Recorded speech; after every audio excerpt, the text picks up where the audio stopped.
can you tell me what the hell happened with the Pope yesterday? There's a few things going on, but I think the thing that's caught a lot of people's eyes here in the United States is that he got up and said that Satan is at work in the church, which I agree with that part of it. But he said that Satan is at work amongst the accusers, and he is victimizing the poor bishops. I guess he's saying that the people that are accusing the bishops are Satan, and also the faithful Catholics who are demanding answers. I guess we are also in league with Satan. That appears to be what the Pope is insinuating, and I find it absolutely horrific. Tell me a little bit about the scandal in Pennsylvania, because depending on who you're listening to, I don't know who to believe. You listen to the New York Times, and their spin is, yes, these things happened, but most of them happened a long time ago. While the Pope was involved a little bit, it's more on the fringes, and this is only being brought up because this is a war between the people who want a more traditional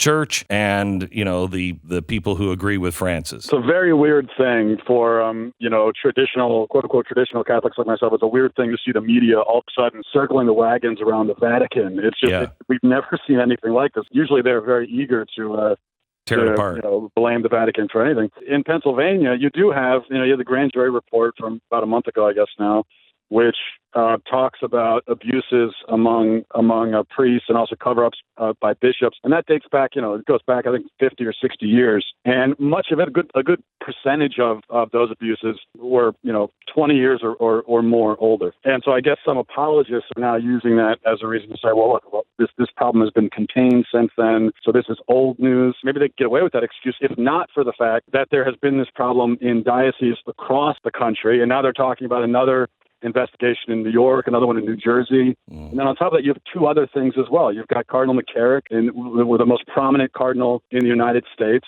All this information is coming out about him now and his abuse, not just of children, but of seminarians, of young men. And then you've got someone in the Vatican, a former high-ranking official, who wrote an 11-page letter indicting the Pope himself and accusing him personally of covering up. So all of these things together just make it impossible to minimize this or to claim that it's all in the past, because no, this is right now. These are things happening right now. And what about the claim that this cardinal in the 11-page letter, this guy has been against Francis the whole time and is just using this to try to get to Francis? Even if it's true that he's got some kind of axe to grind with Pope Francis, that doesn't mean that he's wrong about what he's saying. The question is are the accusations true or not? And it's very relevant that of all the men accused by Vigano, Archbishop Vigano, the accuser, of all the men accused, but none of them have actually denied it, not a single one, including the Pope. But secondly, that's actually not true. This Archbishop Vigano has had a long reputation as someone who is a whistleblower, who stands against corruption, is not afraid to root out corruption. That's what he has a reputation for. He doesn't have a reputation for trying to undermine the Pope. This is the first time he's ever done this. So what does the average Catholic do now? What are they thinking? Many of them are on the edge of, or over the edge of, despair at this point. It's not easy to live according to the teachings of the Church. A lot is asked of us, and I think rightfully so.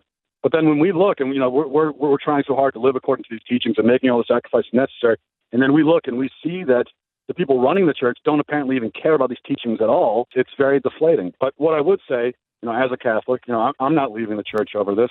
Either you believe that the Catholic Church is the true faith, and you believe that it has a historical claim to being the true church, or not. And if you don't believe that, then I guess you're not Catholic. You shouldn't be Catholic. But if you do believe that, then I think these scandals, as awful as they are, they don't change that. The Pope, however, being the leader, when I saw this story break, we were on the air and I said, if I'm the Pope, I get onto the plane today and I hold a press conference in Philadelphia or Pittsburgh and I say, I am here because we take this seriously and the children are the most precious to us. You want to be Francis, that's what you do.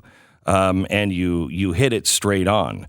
For him to not answer any of the questions, and then on top of it to come out later and say, well, it's the devil is making people do this, is, in my opinion, obscene.